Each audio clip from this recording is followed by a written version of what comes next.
primeira igreja presbiteriana em Petrolina. Uma igreja para frequentar, muito mais uma família para pertencer.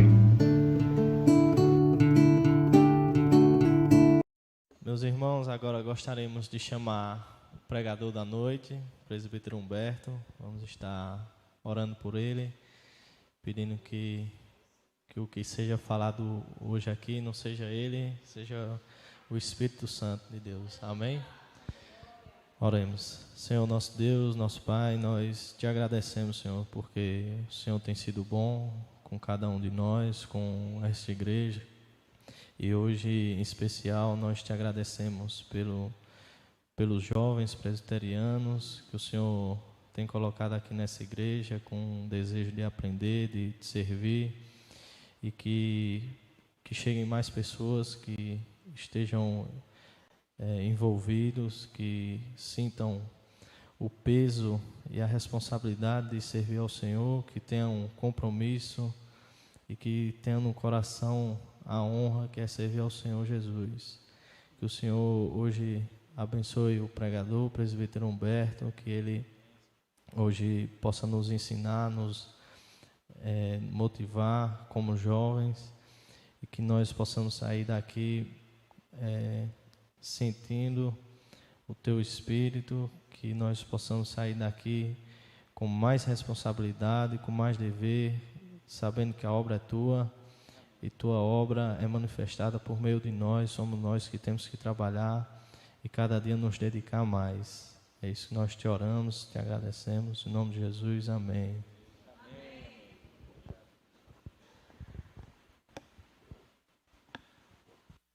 Oi.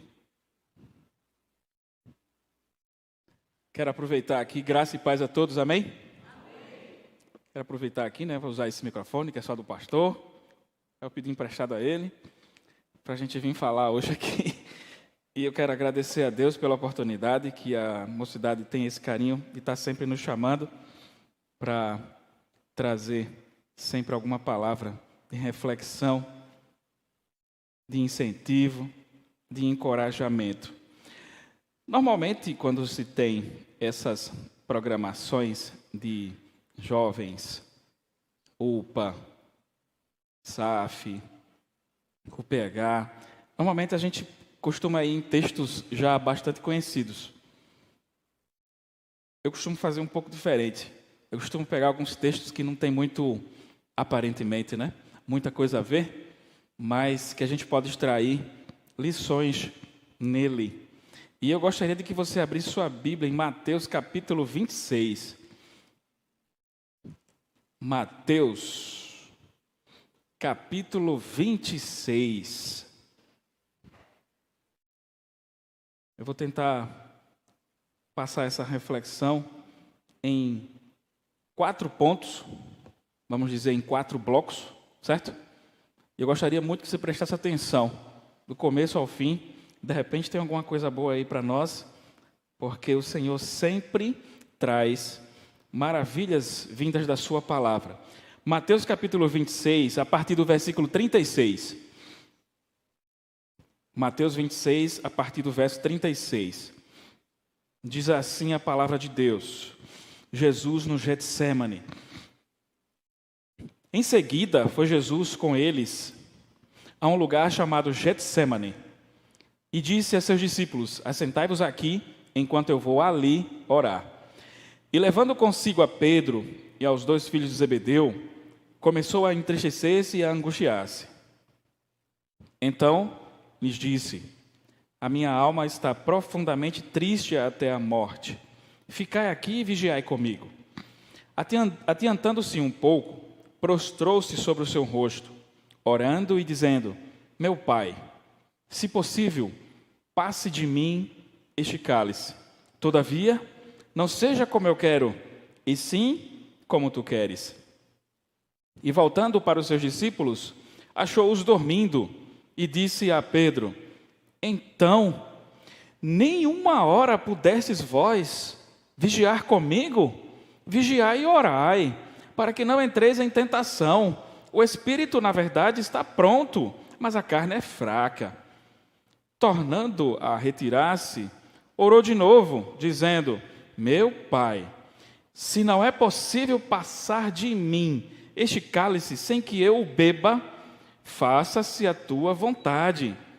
E voltando, achou-os outra vez dormindo, porque os seus olhos estavam pesados. Deixando-os novamente, foi orar pela terceira vez, repetindo as mesmas palavras. Então, voltou para os seus discípulos e lhes disse: ainda dormis e repousais? Eis que é chegada a hora, e o Filho do Homem está sendo entregue nas mãos de pecadores. Levantai-vos, vamos, eis que o traidor se aproxima. Amém? Esta é a palavra de Deus. Meus queridos, para que a gente possa ilustrar bem o que nós podemos aprender com esse tema que foi trazido para nós, jovens, como manter o foco na vida cristã? Eu gostaria inicialmente de que o Venâncio, ele colocasse lá, só são 2 slides que eu vou usar. O primeiro vai ser projetado daqui a agora. Esse slide aí. Eu acredito que muitos de vocês já devam ter visto, rodando por aí pelas redes sociais.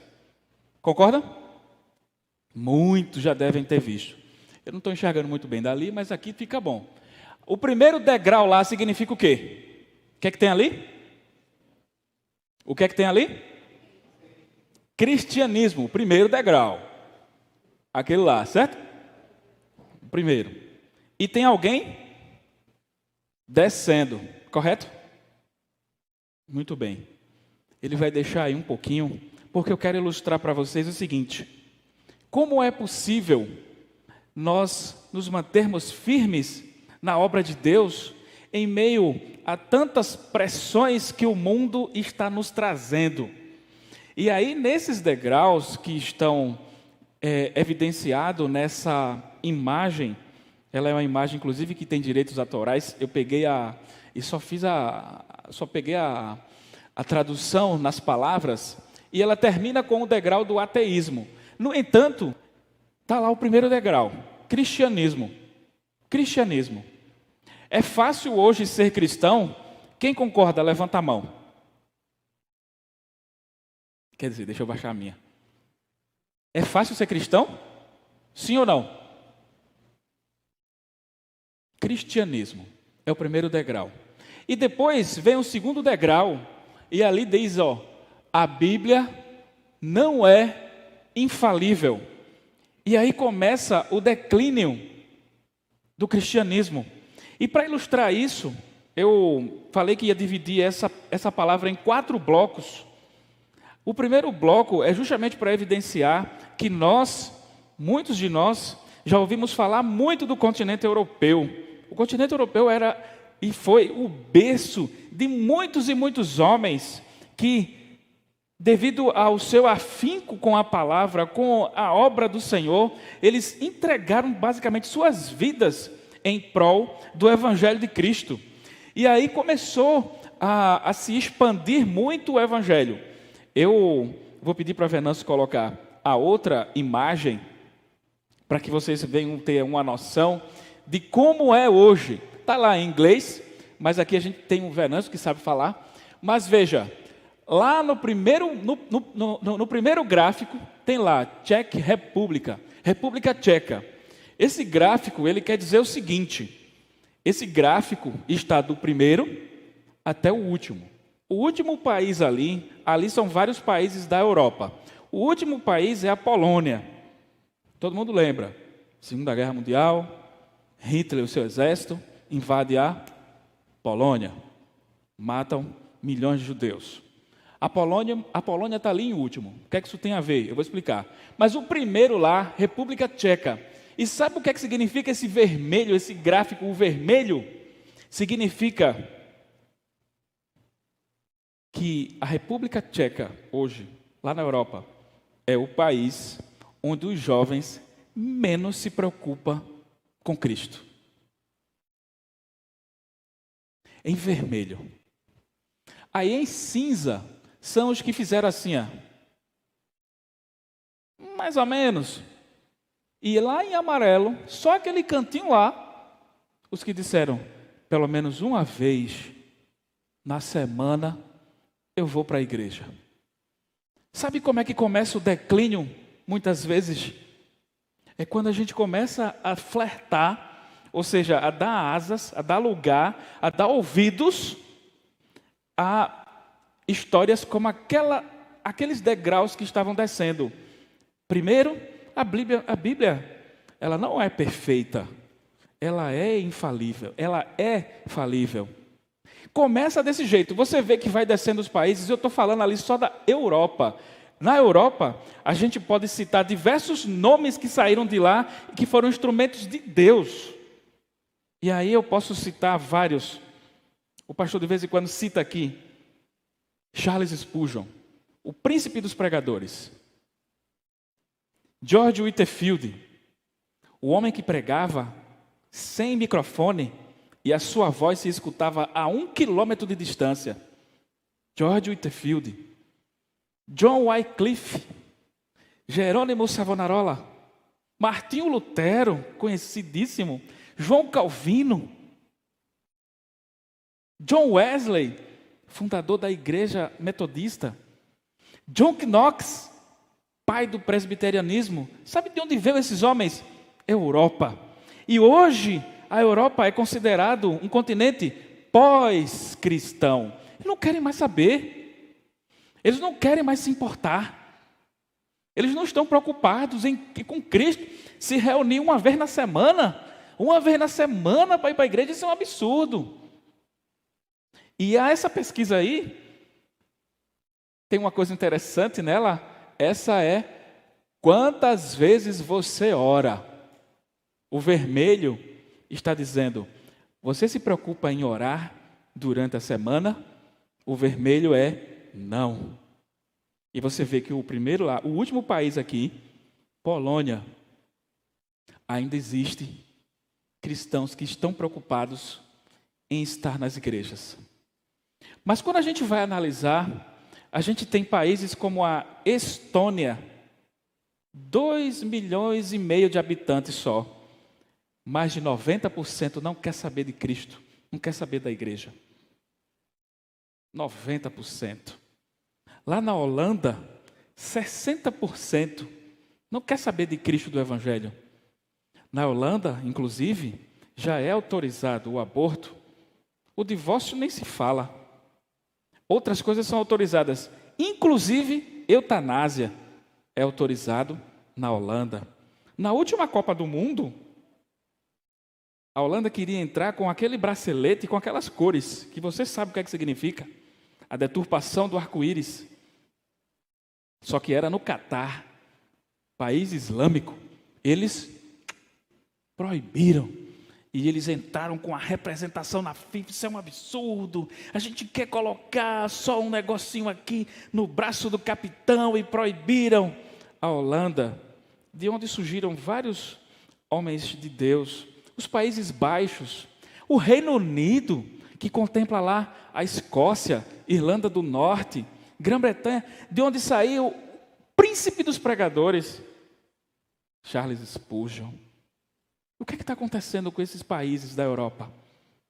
O que está acontecendo com os crentes? O que está acontecendo com os jovens? Eles não querem mais saber de Deus. Essa opção de ir para a igreja, eles dizem assim, isso não é mais necessário. Russell Shedd, certa vez disse que é muito difícil, hoje, na Europa, um jovem querer estar na igreja. E outros concordaram. Sabe por quê? Eles têm uma vida estabilizada, via de regra. Eles têm, por incrível que pareça, plano de saúde muito bom. Eles têm salários altos. Eles moram em casas muito bem equipadas de tudo. Aí o ser humano, o jovem hoje, lá na Europa, ele olha para essa conjuntura toda, sabe o que é que ele diz? Para que Deus? Eu tenho tudo. Meu plano de saúde é maravilhoso. Cobre tudo. Tudo. A medicina está aí, descobrindo a cura para a Covid em menos de 6 meses. Eu tenho uma vida estabilizada. E muito interessante o que eu estava estudando, diz assim, normalmente um jovem europeu, ele não quer saber de Jesus, porque ele tem a sua vida pautada no seu conforto e na sua estabilidade, na sua paz. Só que aí surgiu uma guerra, a guerra da Ucrânia, com a Rússia. E aí sabe o que foi que aconteceu? Algo estranho, as pessoas indo para a igreja. Estranho, né? Não tinham uma paz aparente e eles se sentiam confortáveis. Só que o que é que aconteceu? Eles passaram a sentir um pouco de medo. Aquela paz estava ameaçada. E eles foram buscar a Deus. Existe até um outro artigo que eu estava lendo mais, a questão pós-cristã, mas existe o outro lado que diz assim, está havendo um reavivamento na Europa. A igreja que cresce na Europa são a igreja dos imigrantes. Quem está vindo para a Europa de outros locais, ali está crescendo. Mas os europeus não querem saber. E aí fizeram um sobrevoo em vários países, a França, a Holanda, a própria Inglaterra. E aí vocês sabem, mas não custa lembrar. Muitas igrejas acusticamente perfeitas, arquitetonicamente lindas, estão sendo usadas como bares, boates. Sabe por quê? Porque os jovens não querem saber de Deus. Certa vez Hernandes disse assim, uma geração pode acabar com a passagem do bastão do Evangelho. Uma geração. E às vezes a gente acha que uma geração são 100 anos. Quanto mais o tempo passa, esse espaço, geração, está menor. Hoje, uma geração, se brincar, é 20 anos. A minha geração, eu com 45, se eu não tiver cuidado, os pequenininhos que às vezes estão aqui na igreja e nos observam, eles estão vendo a nova geração, eu e você. E muitas vezes a gente evidencia coisas horríveis para os pequenininhos. E uma geração que está vendo essa geração aqui passar, se a gente não tiver cuidado, a gente não é exemplo para eles. Imagina se meus pais não tivessem tomado cuidado de me levar para a igreja todo domingo e dissesse assim, é importante estar na igreja no domingo. É bom participar do coral infantil, Betinho. Era assim, né?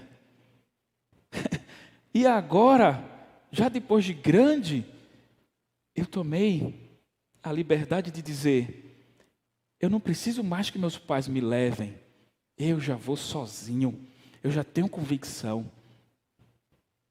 Imagina você sendo exemplo para alguém. Que exemplo nós estamos tendo para essas novas gerações? Esse é o primeiro bloco. Muitas vezes aquela escadinha, volta lá a escadinha, Venâncio, por favor. Aquela escadinha lá é justamente isso que é bombardeado. E nós não estamos nos apercebendo. Primeiro começa a Bíblia, ela contém erros, como disse certa vez, um grande foi, só que deixou de ser. Era um grande homem, um pregador, que ele disse, a Bíblia contém erros literários. Vai analisar para você ver? E aí hoje ele é taxado como um herege. E aí começa lá as escadinhas. A Bíblia não é infalível. Homem não foi criado à imagem de Deus. O pastor já está 2 meses aí falando de Gênesis 1, 2 e 3. E se brincar, tem gente dentro da igreja que duvida que o homem foi criado à imagem e semelhança de Deus. Aí está ali, milagres negados. Chegar assim e dizer assim, ei, que história é essa? Uns pãezinhos e uns peixinhos alimentar 5.000 homens, fora mulheres e crianças? Que conversa é essa? Ei, aquele povo lá, quase 2 milhões de pessoas, passar pelo meio do mar, pés enxutos, que conversa é essa? Aquele homem lá, Noé, fez uma arca que coube todos os animais, que conversa é essa? milagres negados, eles têm dúvida. E aí, a escada começa a descer. E aí tem ali a divindade negada. Cristo, aquele que passou seus pés na poeira lá na Palestina, aquele homem é Deus? Não é possível. E começam a negar a divindade de Cristo. O próximo ali, a expiação negada. A gente estudou lá na classe, expiação. A expiação de Cristo foi Ele que veio retirar os nossos pecados. Reconciliação, não é isso, Micael?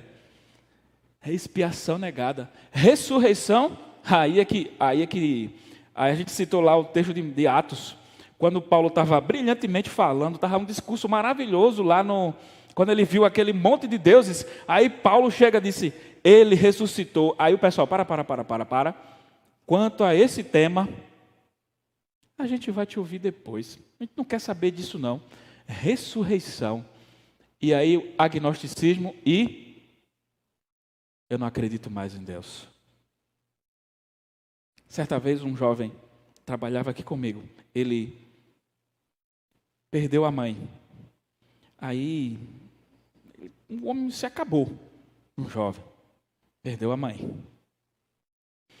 Eu fui falar com ele, quando eu abracei ele, aí ele pegou assim nos meus braços e disse, Deus foi injusto comigo. Ele não podia ter feito isso. A minha resposta, você quer saber? Ou eu deixo para depois? Posso deixar para depois, né? Eu disse, de todas as coisas que você pode questionar, essa é a única que você não pode fazer. Essa é a única que você não pode fazer. Deus, Ele não é injusto. Agradeça pelo tempo que Ele te deu com sua mãe. Meus irmãos, esse jovem saiu da igreja. Era do ministério de louvor, tocava contrabaixo. Deixou a igreja, porque ele disse, Deus é injusto comigo. Hoje, qualquer coisinha, as pessoas querem culpar a Deus, as suas frustrações, querem culpar a Deus, os seus desilusões, querem culpar a Deus e inventam tudo para se afastar da igreja, se afastar de Deus. Para que ir para a igreja 2 vezes na semana? Nossa, que coisa é essa? E quando a igreja tem programação todo dia? Nossa, que coisa é essa? Como é que pode? Como é que eles aguentam? Todo domingo é a mesma coisa, a mesma liturgia, só muda os textos. Como é que esse povo aguenta? Meus queridos, o texto que a gente leu, ele vem trazer algo que eu gostaria de deixar para os jovens. Em primeiro lugar, esse primeiro bloco existe esse problema. Existe essa queda, o declínio dos liberais. E sabe quando foi que isso começou? Quando os professores abraçaram essa causa e começaram a difundir dentro das salas de aula que Deus, que Cristo, que a ressurreição, tudo isso, rapaz, será que é? E aí eles foram ambíguos, era falando uma coisa com outra intenção. Só que esses pastores, esses teólogos, eles precisavam da remuneração que vinha da igreja. Sabe o que aconteceu? Eles ensinaram deturpadamente o evangelho.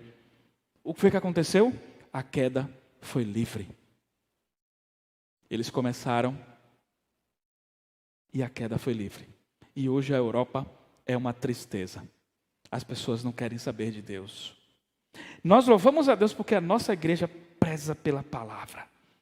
Uma vez eu falei lá na classe de catecúmenos, se a nossa igreja preza tanto pela palavra, por que a outra igreja, a outra denominação lá, aquela que só quer saber de show, de espetáculo, aquela que só quer saber de cura, cresce tanto? E nós que somos tão importantes, e nós que somos tão voltados à palavra, por que as pessoas não vêm para cá? As pessoas estão se esquecendo de Deus. Elas querem aquilo que é bonito para se ver, aquilo que se impressiona com os olhos, mas elas não querem estar debruçadas na palavra em vida de oração.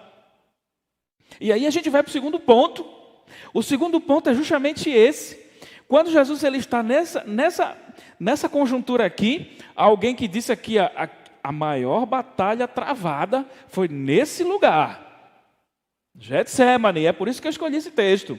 A maior batalha. E a primeira coisa que Cristo faz, ele leva os seus discípulos, 11. Um já tinha saído. Se você for ler um pouquinho antes, vai perceber que Judas, já tinha saído. Aí ele leva 11. E aí ele chega com os 11, vai para o lugar. E depois ele pega 3. Os 8 fica aí. Ei, 8, fica aí. Aí ele pega mais 3. Aí leva para aqui. Quem foram os 3? Pedro. Vamos, gente. A gente que sabe de Bíblia, presbiteriano. Pedro, Tiago e João. Tiago e João, os filhos de Zebedeu. Tem aí no texto, para facilitar. Está no texto. E aí, o que é que acontece? É interessante isso. Ele chama os 11, deixa 8, vem com 3, e depois ele começa, rapaz, eu estou angustiado. A minha alma está angustiada. E eu preciso que vocês orem comigo. E aí, o segundo tópico desta palavra. O próprio Jesus, ele se preocupava em orar, mais do que eu e você. Se você for ler os evangelhos, você vai ver quantas vezes Jesus orava. E, me desculpem aí os jovens, depois se a gente quiser se acertar lá fora, a gente se acerta, certo, Juan? Mas, raramente eu ouço um pedido de oração de jovem. Por quê? Porque não tem problema? Jovem não tem problema, não? Tem ou não? Por que não pede oração? Se ele não pede, ele está orando em casa. É isso mesmo? Posso fazer assim? Sim ou não? Teve um jovem que me pediu oração. Ele está aqui não. Eu não vou dizer o nome dele não. Ele me pediu oração. Eu fiquei assim, rapaz, que bom. Que maravilha, você pediu oração a mim. Via de regra, jovem não pede oração. Por quê? Porque é mais forte? Ou é porque não está preocupado? Ou é porque ainda não se atentou que a gente está num campo de batalha? Ou é porque ainda não se ligou que a gente está cercado por todos os lados, o inimigo buscando a quem tragar, esperando uma falha nossa? Via de regra, os jovens não pedem oração. Eu não pedia quando eu era mais jovem. Hoje eu sou jovem. Certo, Igor? Eu era mais jovem, logicamente. Raramente eu pedia. Por quê? Porque eu não me preocupava. Eu achava que estava tudo bem. Na hora dos cultos de oração mesmo, vamos fazer oração, vamos fazer os pedidos, bora. Aí só eram as irmãs da SAF. E uma dor aqui, uma dor ali, que meu sobrinho, que minha irmã, que minha tia, todo mundo pediu oração. O jovem,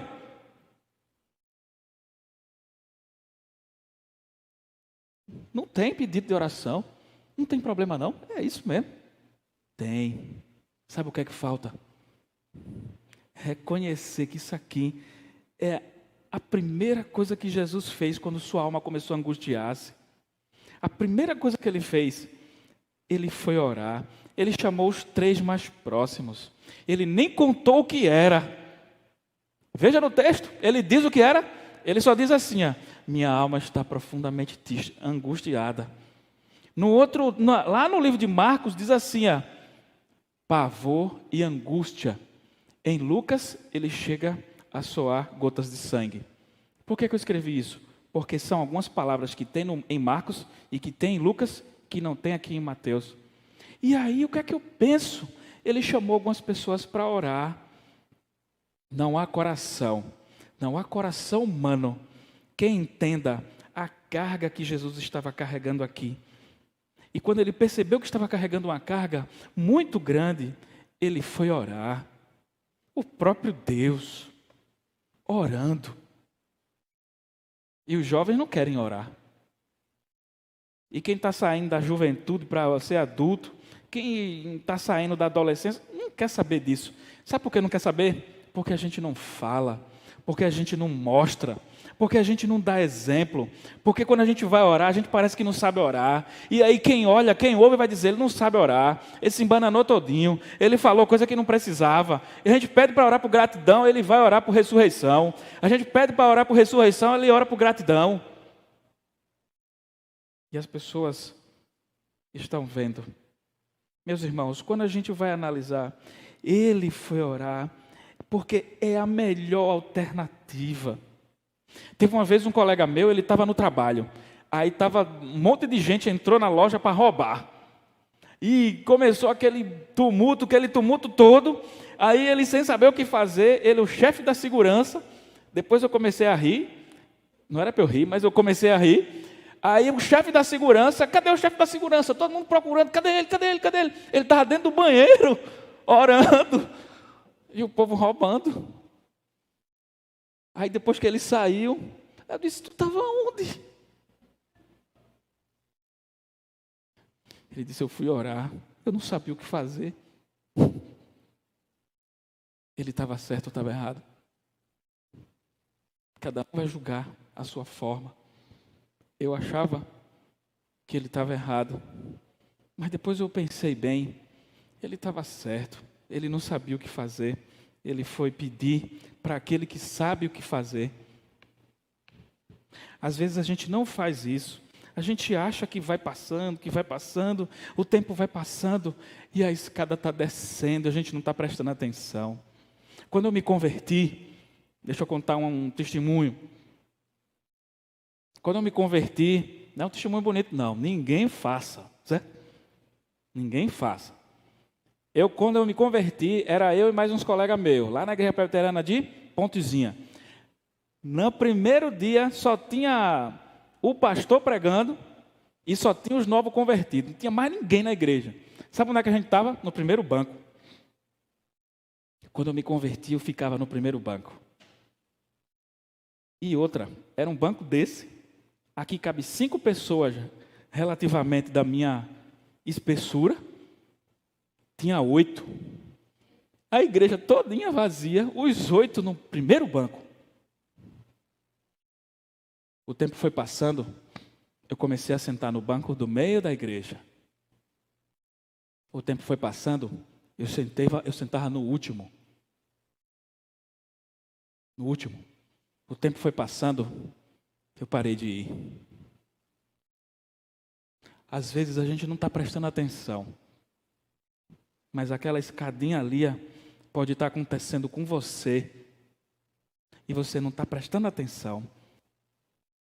E aí depois eu estava fora da igreja. Fora da igreja no sentido de não querer mais acompanhar nada. Não querer mais estar atento. Olha. Aí depois, não, eu preciso voltar. Aí depois eu comecei. Aí o último banco. Depois para o meio. Depois para o primeiro de novo. Como é que está a sua caminhada? A sua escadinha? Você está prestando atenção nisso? A primeira coisa que Jesus vai fazer é orar. Às vezes a gente está atribulado, a gente não vai orar. Veja, deixa eu dizer que é uma coisa para você entender. Tem que orar. Deixa eu falar uma coisa. De todas as criaturas criadas, somos as mais vulneráveis. Sim ou não? De todas as criaturas criadas, somos as mais vulneráveis. Sim ou não? Ninguém está falando, ninguém quer arriscar, né?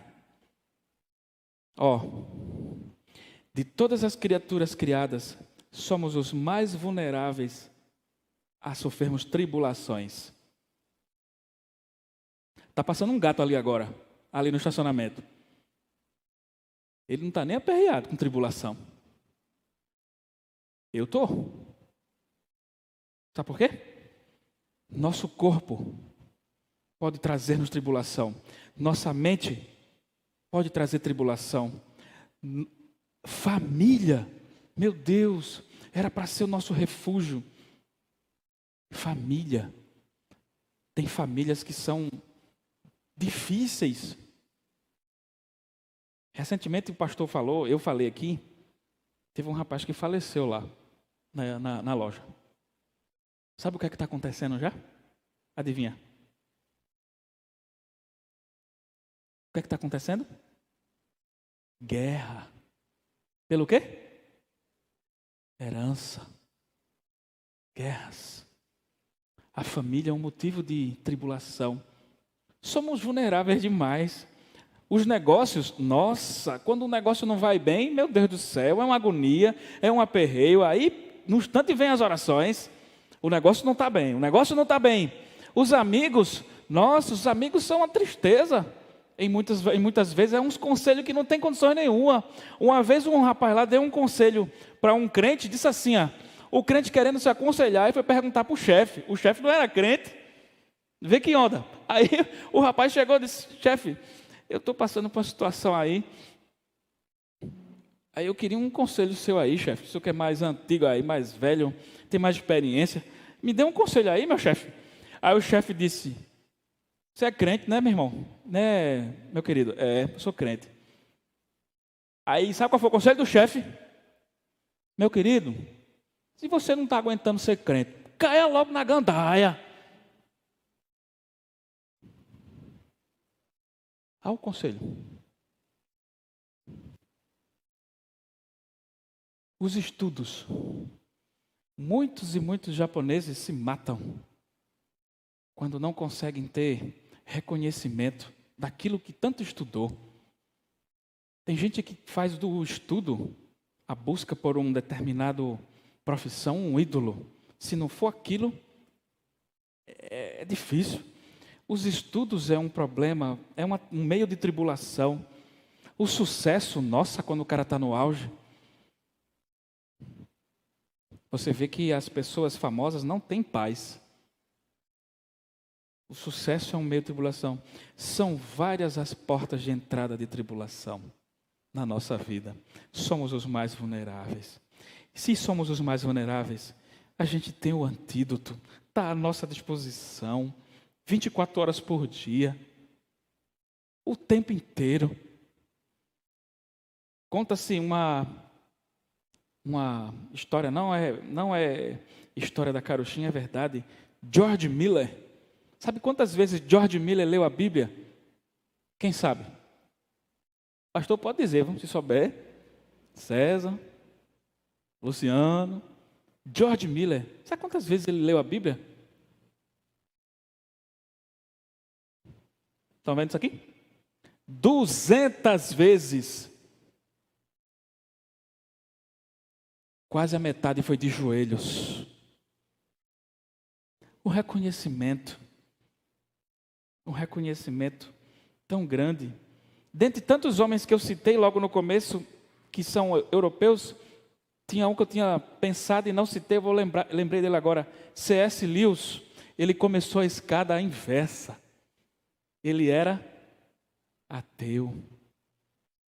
E hoje em dia é reconhecido como um dos grandes apologetas da história. Meus queridos, tudo começa na oração, reconhecer que a gente está numa guerra. E quando a gente não tem esse reconhecimento, a gente vai ficar muitas vezes tateando, procurando soluções.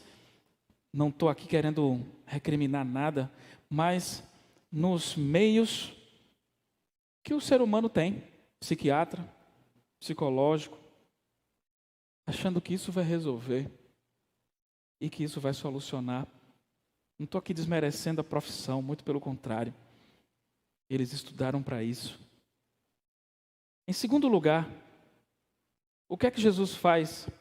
Aí, no texto, ele torna a retirar e ele vai 3 vezes. E aí, a primeira coisa que ele faz é orar. Sabe qual é o segundo aspecto, e que é muito difícil num jovem, mas não é impossível? Sabe o que é? Obedecer. Quando Jesus ele fala assim, verso 39, todavia, não seja como eu quero, mas como tu queres. O que é que ele está querendo ensinar aqui? Ele estava no momento mais atribulado dos seus 33 anos de vida na terra. encarnado. E ele diz assim, todavia não seja como eu quero. Obediência total. E às vezes a gente esquece que a gente precisa obedecer. A gente quer ser, não, eu já sou de 18 anos em diante. Eu já tenho meus não sei o que. Hoje, quando eu chegava em casa, eu trabalhava já, e aí eu trabalhava em Boa Viagem, morava no Cabo Santo Agostinho. Eu largava de 23 horas, André, em Boa Viagem. Sabe que hora eu chegava em casa? 12:00. Papai e mamãe estavam me esperando. Aí quando eu chegava, papai era desse tamanho. Aí ele fazia, meu homem grande chegou. Agora a gente vai dormir. Só que eu não ia dormir, eu ainda ia comer. Para poder ir dormir. E sempre tinha alguma coisa. Mas ele pequenininho, eu já maior do que ele. Mais forte, mais pesado. Eu sempre obedeci. Sempre. Sem hesitar. Era meu pai. Hoje em dia a gente vê jovens influenciados pela mídia, que só acha que o jovem tem que ser rebelde. Aí a mídia vai e bombardeia. Aí o que é que você vê? Jovens rebeldes, achando que estão abafando, quando na verdade estão desonrando seus pais. É difícil ouvir isso, mas é uma verdade. Nós precisamos voltar à Escritura e olhar e perceber. O próprio Senhor disse, não seja feita do jeito que eu quero. Aí eu venho aqui, somos capazes de suportar esses desapontamentos? Você é capaz de suportar um desapontamento? Alguém chegar assim, tinha uma menina lá na Guerra de Pontezinha, que eu achei muito engraçado. Chegou um rapaz querendo namorar com ela. Acho que nem Wanda lembra disso, que eu lembro de coisa que ela nem imagina. Aí, chegou uma menina lá e fez assim, chegou um rapaz e disse, do nada, eu quero namorar contigo. A menina olhou assim, do nada também, fez, não. Aí ele se entristeceu e foi embora. Vocês acreditam? Saiu da igreja. Às vezes a gente não está pronto para desapontamento. Sabe por quê? Porque só queremos aquilo que a gente quer. Sabe aquela pessoa, é desse jeito aí, desse meu jeito. Não tem outra. É assim que eu quero, é assim que eu gosto. Aí quando a gente se casa, aí tanta coisa a gente muda, não é?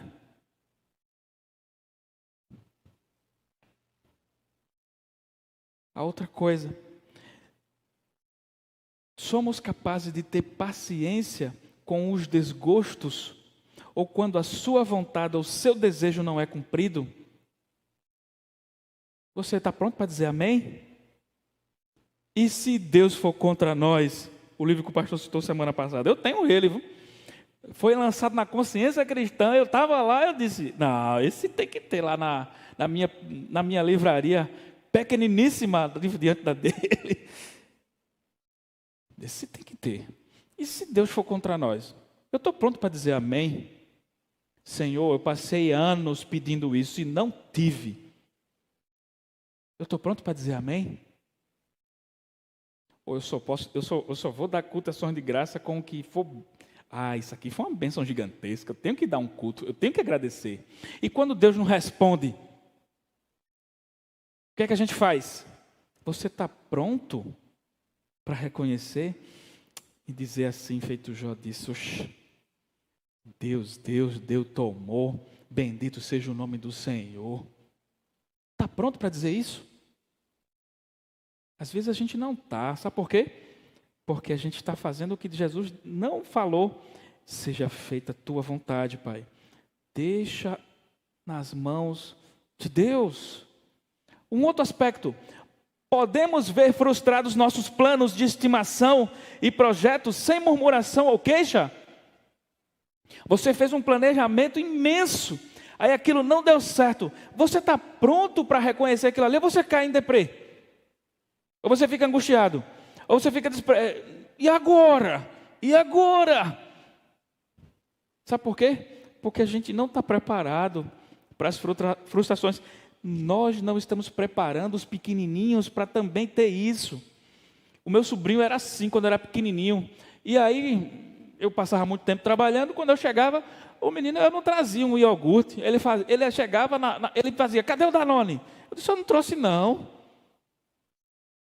Aí ele saía brabo. Aí eu chegava para minha irmã e dizia, minha querida, tem que ensinar esse menino. Nem todas as vezes a gente vai ganhar.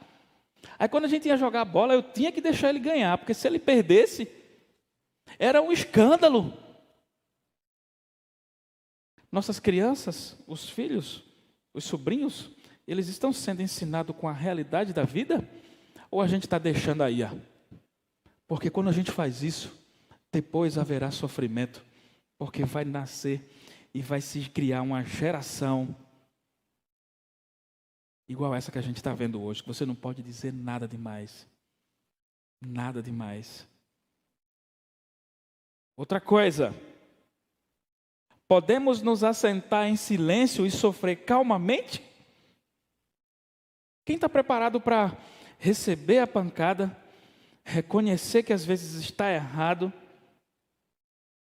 e com humildade e tratar as questões? Não. Reconhece a pancada, quer bater o quê? De volta. É isso que muitas vezes acontece. Agora imagine a cena. Cristo, sem pecado, suportando o meu pecado e o seu pecado e não pecando. Deu para entender o que eu falei ou não? Imagina a cena aqui do Getsemane. Ele sendo Deus, angustiando-se, sem pecar. Diz o texto que ele estava angustiado e a alma entristecida, sem pecar. Às vezes quando a gente fica angustiado, que a gente fica atribuladozinho, a gente começa a disparar contra tudo e todos. A gente começa a falar, a reclamar, a pensar, a queixar-se no trânsito mesmo, pelo amor de Deus. E a gente começa a murmurar, imagina Cristo sofrendo aquela angústia, a maior angústia registrada na história da humanidade, sem pecar, sem questionar, e dizendo, seja feita a tua vontade, não a minha. Qualquer coisinha a gente queixa-se, reclama-se, e aí a gente pega os mais próximos e começa a bater naquele que causou a indignação e causou a queixa. Aí depois chega na frente da pessoa, tudo bom, fulaninho? Imagina Jesus vendo tudo isso. O terceiro e último aspecto. Ele chega para os discípulos 3 vezes e eles estão dormindo. Sabe o que é que isso pode nos ensinar? Às vezes nem mesmo os jovens fortes conseguem suportar tanta coisa. Às vezes as forças se vão e você não consegue suportar tudo. Não vai conseguir. Todas as 3 vezes, Jesus tinha dito, eu vou orar, minha alma está angustiada. Aí ele fala, vamos orar. Vamos orar. O que é que eles fazem? Eles não conseguem. Cadê as forças? Aquela mensagem lá aquele rapaz é o quê? É presidente, é? Do Jovens Nacional? Cadê as forças dos jovens? Certa vez eu contei, eu acho que foi aqui na igreja, uma igreja, lá na igreja de Pinheiros, o cara estava dando um testemunho. Lá na minha igreja, a UMP, o mais novo tem 80 anos de idade. A UPA, o mais novo, tinha 70. Aí eu fiquei, danou-se, e a SAF? E a UPH? Ela disse, não, a UPH tem uns lá de 90 para lá. A igreja estava morrendo, sem jovens. Sabe por quê? O declínio dos liberais. Entrou essa teologia triste. E as igrejas começaram a afundar. Aqueles que eram a força. Tem um texto lá, né? Eu te chamei porque vocês são fortes para fazer as coisas. Às vezes a gente vê os adultos, já famílias, pai, mãe, traz um menino pequenininho, aí vem para cá e vem tocar, vem cantar, e o jovem ali, ó, sabe cantar, sabe tocar, sabe um monte de coisa ali. Ó. Aí às vezes os pais, estão lá correria, cuida de filho, não cuida de filho, faz isso, faz aquilo, trabalha, chega em casa, vem uma correria. E o jovem lá, ó, braço cruzado. Por que os jovens são assim hoje? Todos deveriam estar envolvidos, foi a palavra do presidente lá, todos deveriam estar envolvidos. Aí o jovem cruzam os braços e se entregam a esse declínio. É isso mesmo? Ou nós vamos ser exemplos para as próximas gerações, as crianças que nos veem? Lá em Pontezinha, a gente tinha um grupo, aí a gente cantava, André. Aí de vez em quando a gente se reunia lá e tocava. E os pequenininhos ficavam vendo. Aí a gente tocava, a gente cantava. De vez em quando eu ia lá cantar, arranhava, né? Eu não sei cantar não. Aí eu arranhava lá, os meninos tocavam. Aí quando foi um dia de noite, aí chamaram assim, o pastor lá fez, agora vamos convidar as crianças. Aí quando eu vejo, levar os pequenininhos. Um foi para o teclado, sem saber tocar, viu? Um foi para violão, o outro foi para o baixo, o outro foi para a bateria. E dois pegou o microfone e começou a cantar, os pequenininhos. Eu disse, rapaz. Aí depois a gente perguntou, mas por que vocês foram? Vocês vão cantar, a gente não vai não, é? As crianças aprendendo. Agora imagina isso o inverso. Eles aprendem também. Imagina quando uma criança vê os seus pais discutindo. Imagine. Agora imagina uma criança vendo os seus pais se amando. Respeito, carinho. Ensinamento correto. Parar assim, orar. Não é aquele negócio... Para aí, vamos orar. Algo planejado. Dá certo. Dá certo. Existe uma grande fraqueza em nós. E o texto está aqui para mostrar. Eu estou falando de Pedro, Tiago e João. 3 apóstolos ficaram cansados. Imagina a gente que não está nem preocupado com ler a Bíblia. Quantas vezes você orou hoje, se eu for perguntar? Quantas vezes você parou para ler a Bíblia, fazer leitura devocional? E aí eu lembro da palavra de Sammy Anderson, quando esteve aqui. Eu lembrei isso para a Wanda essa semana. Rapaz, lembra daquela palavra de Sammy Anderson? Aí a pessoa chega assim, posta lá no Instagram, devocional de Charles Spurgeon. Eu estou lendo aqui. Aí o Sammy Anderson fez, aquela devocional foi dele. E a sua? Você faz? Tirar elementos que possam mudar a sua vida, extraído do texto, para mudar a sua vida. Percebam, meus amados, que muitas vezes está à nossa disposição tudo e nós não fazemos uso. Fazemos uso muito mal.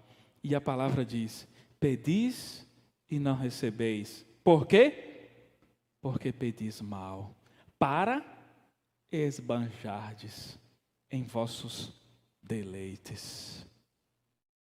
Muitas vezes é isso que acontece conosco. Eu quero já chegar no final aqui e falar o seguinte.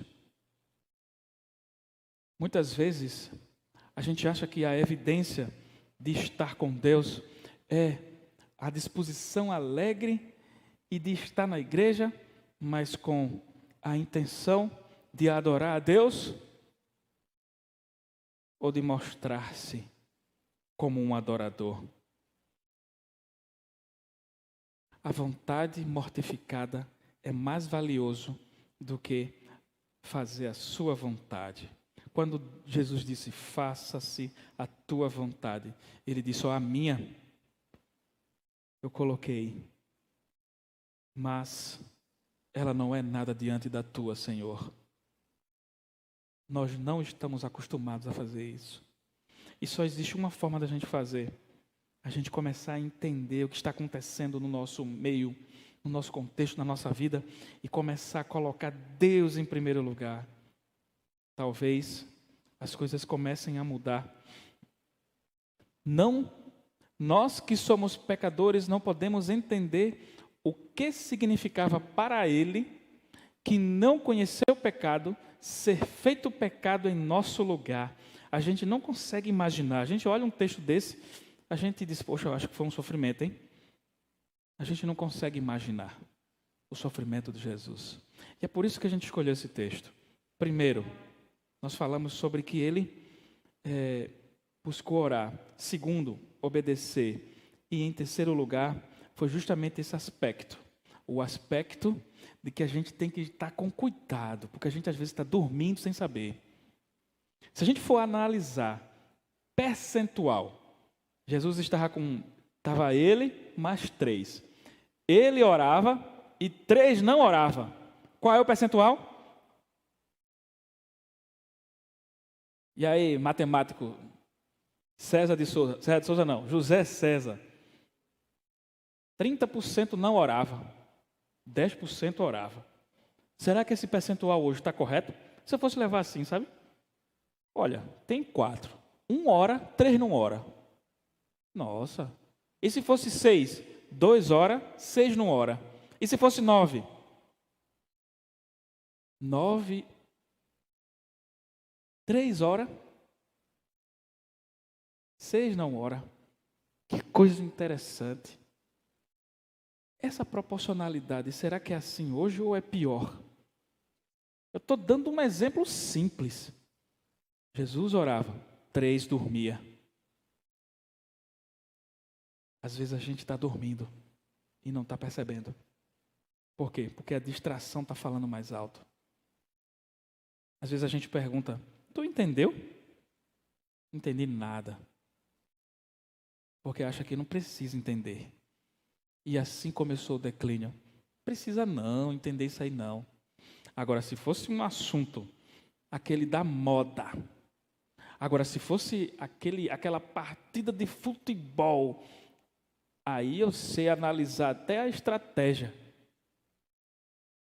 Mas quando é para as coisas de Deus, não precisa não. E assim vai o declínio. Quando a gente menos espera, a gente está lá fora. A gente está lá fora. Meus queridos, para a gente refletir e encerrar. Você tem evidenciado vida de oração? Sim ou não?